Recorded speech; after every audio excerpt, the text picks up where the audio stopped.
और अब आपको एक ऐसे शख्स से मिलवाते हैं जो एक अनोखे अंदाज में लोगों में जागरूकता फैला रहे हैं, उन्हें शिक्षित कर रहे हैं। कौन है ये शख्स और क्या है इनका अनोखा अंदाज, आइए देखते हैं।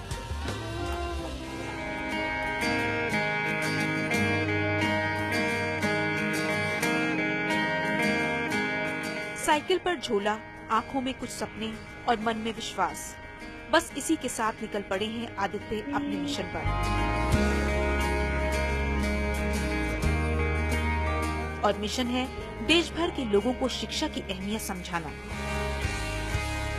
लखनऊ के रहने वाले आदित्य कुमार ने 12 जनवरी 2015 को आओ भारत को साक्षर बनाए अभियान की शुरुआत की। साइकिल को अपना साथी बनाया और निकल पड़े देश को शिक्षा के महत्व की ओर जागरूक करने। तो हमारी कोई एनजीओ संस्था नहीं है। मैं इसी तरीके से निःशुल्क अपने बेस पर मैं शिक्षित कर रहा था बच्चों को। लोग फिर थोड़ा जुड़ गए तो थोड़ा हमारे दोस्त मित्र बन गए, उनका थोड़ा सहयोग मिलने लगा। करीब 5-6 हजार बच्चे मेरे पास इकट्ठे हुए। तो फिर जो लोग मुझसे जुड़े थे उन्होंने ये रिक्वेस्ट की किसी तरीके से ये बाहर फैले। कैसे फैले? पैसा है नहीं और किसी भी सरकार का, किसी का कैपिटलिस्ट का कोई सपोर्ट नहीं है। मैंने सोचा चलिए क्यों ना पूरे देश के बच्चों को हम पढ़ा तो नहीं पाएंगे लेकिन जागरूक करेंगे। उनकी जेब में 1 रुपया नहीं, मगर दिल में बेमिसाल जज्बा है कुछ करने का, हालात बदलने का। आदित्य रोजाना 100 से 125 किलोमीटर तक साइकिल चलाते हैं। अलग अलग शहरों में जाकर लोगों को शिक्षा के महत्व के बारे में बताते हैं। गरीब बच्चों के साथ वक्त गुजारते हैं ताकि ये बच्चे उनकी दी हुई सीख के साथ अपनी जिंदगी को बेहतर बना सके। अब लोग जागरूक हो रहे हैं बहुत ज्यादा। मैं गांव जाता हूं, मेरी ये साइकिल देखते हैं, गांव वाले पूरे गांव के लोग इकट्ठे होते हैं। उन्होंने गुरु का दर्जा भी दे रखा है, मेरी बात सुनते हैं और मेरे अपने एक्सपीरियंस हैं, मैं उनसे शेयर करता हूं।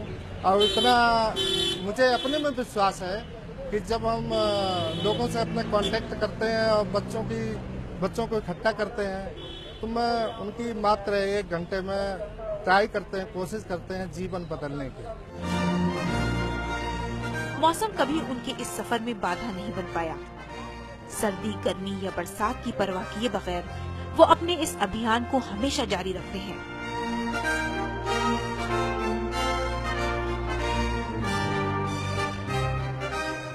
सफर में उन्हें कई तरह के लोग मिलते हैं। अक्सर उनकी मुलाकात कुछ दिलचस्प किरदारों से भी होती है।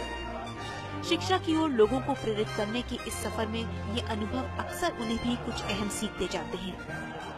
हमारे लिए तो मेरा परिवार और रिश्तेदार तो सब छूट ही गए हैं। मैंने तो अपनी शादी भी नहीं की मैडम, और डिसाइड किया कि जो देश की निरक्षरता है इससे हमें लड़ना है।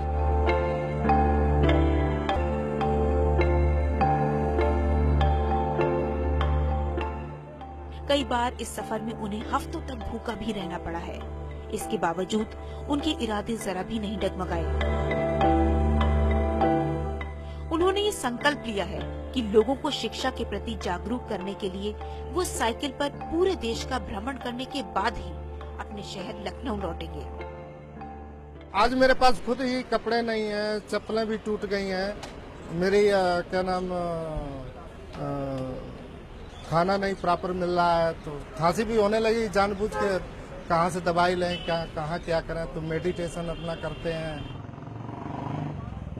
जैसे कहीं काम चल रहा है तो मजदूरी कर लेते हैं, क्योंकि हमें तो पैसा चाहिए, तो मजदूरी कर लेते हैं। वहाँ 1-2 दिन रुक जाते हैं, मेहनत मजदूरी किया, पैसा इकट्ठा किया और मैं फिर आ गई। अब तक आदित्य से प्रभावित होकर 60 से 70 हजार लोगों ने बच्चों को पढ़ाने का संकल्प लिया है।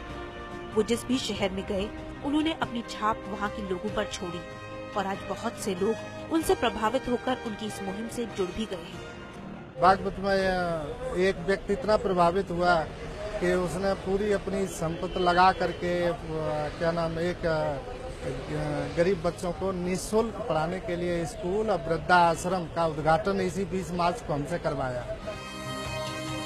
आदित्य के इसी जज्बे को देखते हुए उनका नाम Limca book of world record में भी शामिल किया गया। कई बार आदित्य अखबारों की सुर्खियां बने तो कभी लोगों की प्रेरणा। फिर भी कुछ लोग ये सवाल करते रहे कि क्या वाकई ऐसी मुहिम से बदलाव लाया जा सकता है? जवाब आपको इन आंखों में मिल जाएगा, जिसे यकीन है कि उनका ये अभियान लोगों की सोच बदलने में जरूर कामयाब होगा।